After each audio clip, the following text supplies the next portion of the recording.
East ছাড়া ঘরে বসানো টক দই দিয়ে পিৎজার রুটি বানিয়ে নিলাম। টক দইয়ের মধ্যে 1 প্যাকেট ইনো দিয়ে দিলাম, সাথে মেজারমেন্ট কাপে 4 কাপ আটা দিয়ে দিলাম। এবার পরিমাণ মতো চিনি আর অল্প একটু নুন দিয়ে খুব ভালো করে মেখে নিলাম। মাখাটা অনেকটা হয়ে এসেছে। এবার একটা ডিম দিয়ে দিলাম, সেটা ইচ্ছে করে দিতে পারে, আবার স্কিপও করতে পারেন। মাখা হবার পর 1 চামচ তেল দিয়ে ভালো করে মেখে আধ ঘন্টার জন্য ঢেকে রেখেছিলাম। আধ ঘন্টার পর ডোটা অনেকটা ফুলে উঠেছে।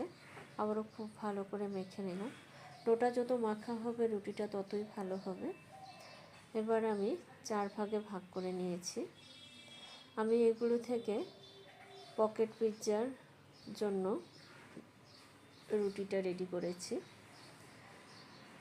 এরকম একটা ছোট বাটি দিয়ে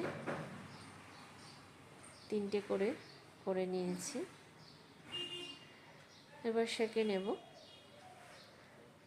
এপিট ওপিট জাস্ট একটু হালকা সেঁকবো। একটা শেপ একটু নষ্ট হয়ে গেছে। সেঁকা হয়ে গেছে, সবগুলো একইভাবেই করে নিয়েছি। এবার ঠান্ডা হবার পর সবগুলোকে জিপলক প্যাকেটে ঢুকিয়ে নিলাম। অনেকগুলো হয়েছে 4 কাপ আটা দিয়ে।